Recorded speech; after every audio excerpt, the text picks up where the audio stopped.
ജീവിതം പഠിച്ചാൽ പൗലോസ് പറഞ്ഞത്, ക്രിസ്തുയേശുവിനെ കുറിച്ചുള്ള പരിജ്ഞാനത്തിൻ്റെ ശ്രേഷ്ഠത നിമിത്തം ഞാൻ സകലതും ചവറന്നെണ്ണെന്ന്. ആ വിളിയാണ് പൗലോസിന് കിട്ടിയത്. എനിക്ക് ആ വിളി കിട്ടിയിട്ടില്ല. എനിക്ക് ആ വിളി, ചിലരൊക്കെ ആ വചനം എടുത്തു വെച്ച് പ്രസംഗിക്കുന്നത് കേട്ടിട്ടുണ്ട്. പക്ഷെ എനിക്ക്, കാരണം ഞാൻ ആ വചനം അങ്ങനെ എൻ്റെ ജീവിതത്തിൽ സ്തോത്രം സംഭവിച്ചിട്ടില്ല.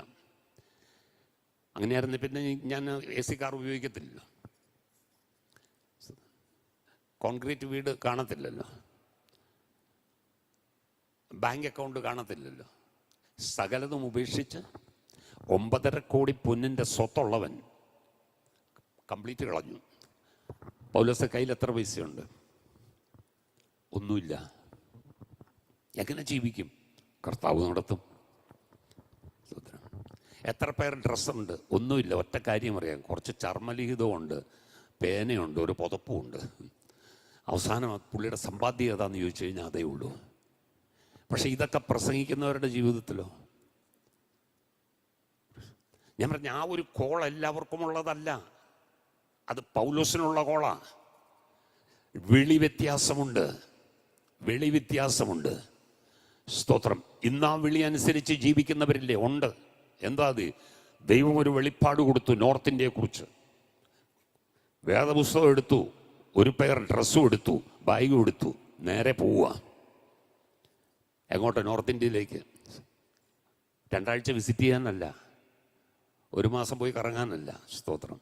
പിന്നെയോ ജീവിതകാലം മുഴുവൻ ചെലവഴിക്കാൻ, വെച്ച കാല് പുറകോട്ട് വയ്ക്കാതെ സകലതും ഉപേക്ഷിച്ച്. സ്വത്തുണ്ട് ഇവിടെ, അപ്പൻ്റെ നിന്ന് കിട്ടാനുള്ളതുണ്ട്, ഒന്നും വേണ്ട. അങ്ങനെ പോയി വേല ചെയ്യുന്നവരുണ്ട്. അവർക്ക് പറയാം, ഞാൻ സകലതും ചവറന്നെണ്ണുന്നു.